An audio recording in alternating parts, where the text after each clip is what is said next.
Okay, so I'm going to be doing my video for Physiology Essay 1, Exam 1.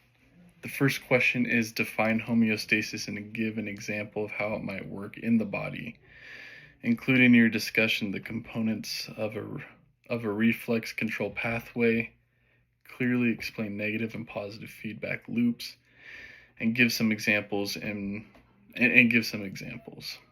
Okay, so for homeostasis, it is the body's way of keeping its internal environment stable, even when the outside world changes.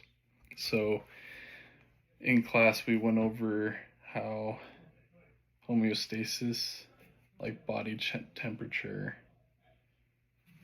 in a graph. So there's a stable zone, and then there's non-lethal, and then lethal. So with body temperature, your body just reacts to the different temperatures outside of it. So say you're in Florida and it's 90 degrees and your body starts to overheat. Homeostasis helps your sensors and your brain recognize the heat that's outside of your body and helps your internal temperature stay constant, helps your pH and other fluids stay in a healthy range.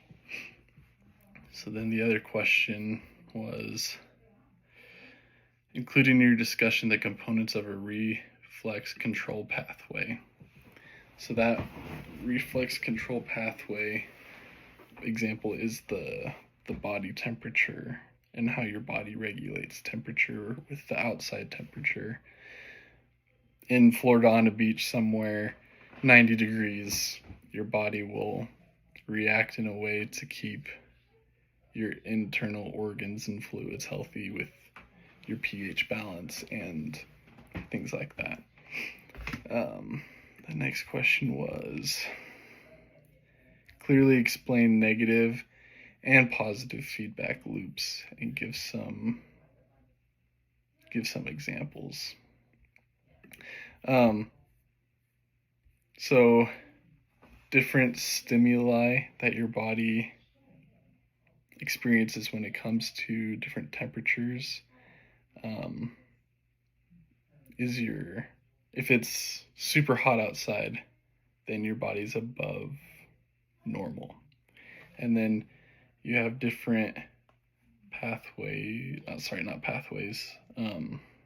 senses that your body experiences that include pathways. We also learned in class that, I'm trying to draw it out, homeostasis in your senses. You have a sensor and receptor in what's called an afferent pathway. And that has your nervous system and your circulatory system, which goes to your control center, which is usually the brain, which in the graph I drew earlier where it was stable, is also the set point. And that is the afferent pathway, which also involves the nervous and circulatory system. And this is the effectors. So right here what I have. So you have homeostasis, the sensors through the afferent pathway. It goes to the control center, which is usually the brain, and then the efferent pathway, is the effectors. And the effectors are like sweat glands or blood vessels that help cool down your body and those important systems, the nervous and circulatory system. Go over negative and positive feedback loops.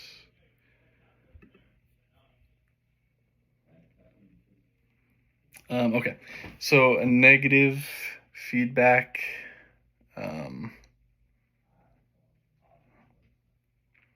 would be, we can say blood sugar. Say someone who has diabetes, they have issues with insulin reacting to blood sugar in their body, so glucose. They have bad blood pressure regulation. And when glucose is high, insulin is supposed to lower it. And then a positive feedback would be childbirth. Your body reacts to, a female's body reacts to childbirth through contractions, which triggers an oxytocin release, which creates stronger contractions, which helps the baby be born. As the muscles contract, it helps push so the baby can be born.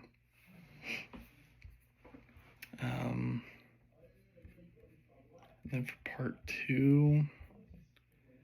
part two of this essay described the 3 types of protein-mediated transport discussed in class: diffusion through channels, carrier-mediated diffusion, and active transport, both primary and secondary. Diffusion through channels.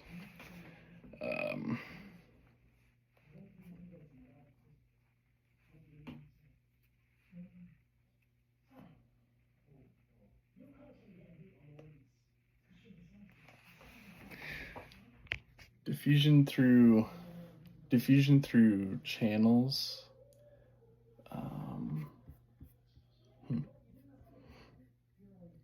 Describe the 3 types of protein-mediated transports.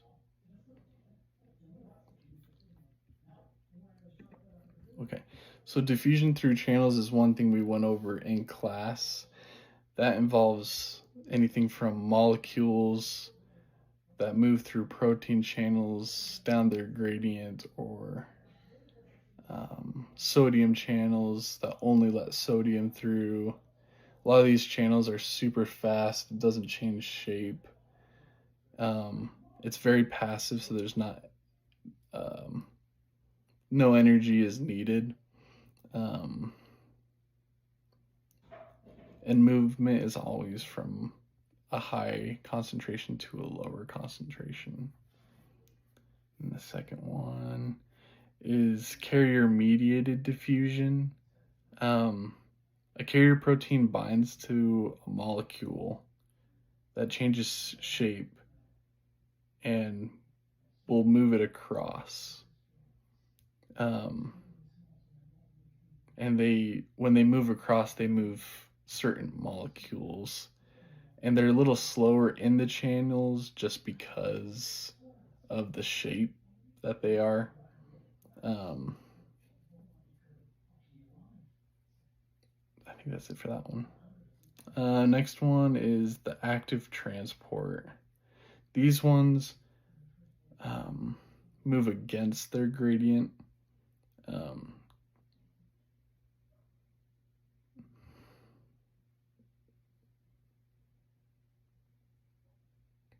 This one does require energy, quite a bit of energy, and it uses it from one gradient to move a different molecule uphill. Like when I was talking about diabetes, it helps when it can move the glucose transporter, and they can move it in the gut. or things like that. The third question, explain the process of osmosis. What is osmolarity and how does it differ from molarity? Explain how osmolarity and tonicity differ. Okay. Osmosis is the movement of water in a membrane. So water can move side to side.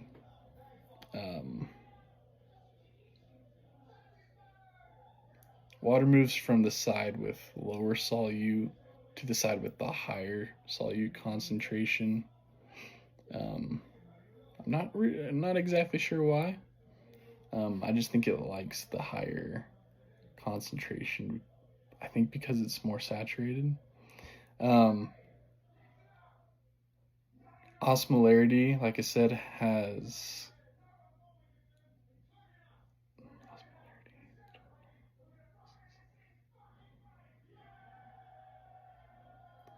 the difference between osmolarity and molarity. Molarity is the number of moles per liter in a solute, and it doesn't matter if the solute breaks apart.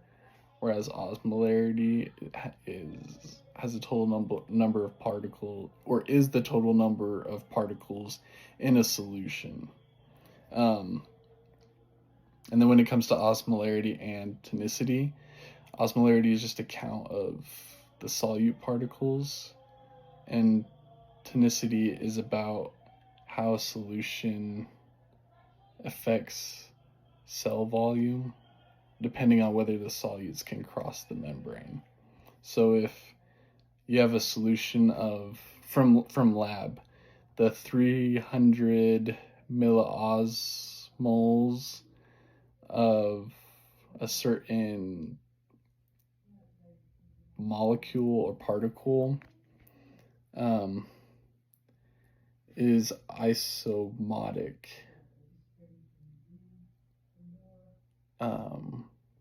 With cells, because it can move freely in cells, and water follows. And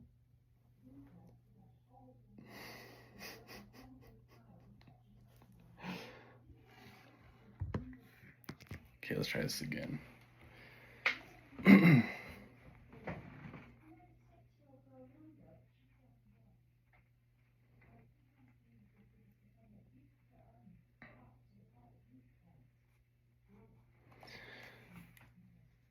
So osmosis moves water based on solute concentration.